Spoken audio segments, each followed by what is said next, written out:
Hello everyone, তো সবাই কেমন আছো জানিও। আজকে যাব বাড়িতে। এখন সবাই মিলে দিদা বাড়িতে যাব। ওখান থেকে মাকে নিয়ে তারপর যাব বাড়ি। আর এখানে দিদিদের গাছে প্রচুর পরিমাণে লেবু হয়েছে, তো এখান থেকে দিদি একটা লেবু দিল। আর এখানে দিদিদের ঘর হচ্ছে আর কি নতুন, কিছুদিন বাদে ছাদ ঢালাই দেওয়া হবে। আর তারপর সবাই মিলে বেরিয়ে গেলাম দিদা বাড়ির জন্য। আর দিদিদের এখানের পরিবেশটা খুবই সুন্দর পরিবেশ, মানে নদীর বাড়ির সামনেই যেহেতু নদী, পুরো জলে আর কি ভর্তি থাকে বর্ষার সময়। আর আমরা বাড়ি থেকে বেরানোর পরই বৃষ্টি শুরু হয়ে গেছে। এখানে আমরা ভিজতে ভিজতে যাচ্ছিলাম। টোটো মানে ছিল না এখানে, তো আর একটু সামনে হেঁটে গিয়ে তারপর টোটো পেলাম।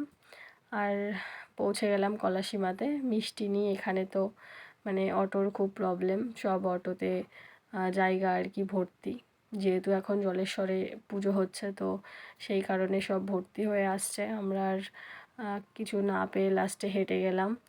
আর এটা আমার পিসিবাড়ির চিকুর 3টে বেবি হয়েছে, তো সেটাই দেখাচ্ছিলাম। এই রুমটা ওদের একদম, তো শান্তিতে ওরা একদম ঘুমায়, খেলা করে, আর এত কিউট বাচ্চাগুলো হয়েছে। তারপর চলে আসলাম মামার বাড়িতে, আর আমার মা এখানে এসছে আমাদের নিতে। তার আর এটা আমার বড় মামার বাড়ি, এটা আমার সেজো মামা বাড়ি। এখানেই সবাই আর কি বসেছিল।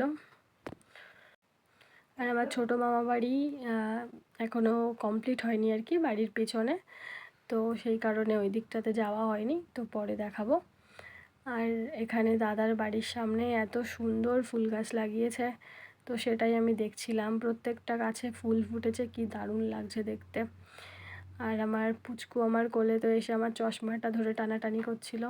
তো তারপর আমার দিদার সঙ্গে একটু সেলফি নিলাম। খাওয়া দাওয়া কমপ্লিট করে এখানে বেরিয়ে পড়লাম।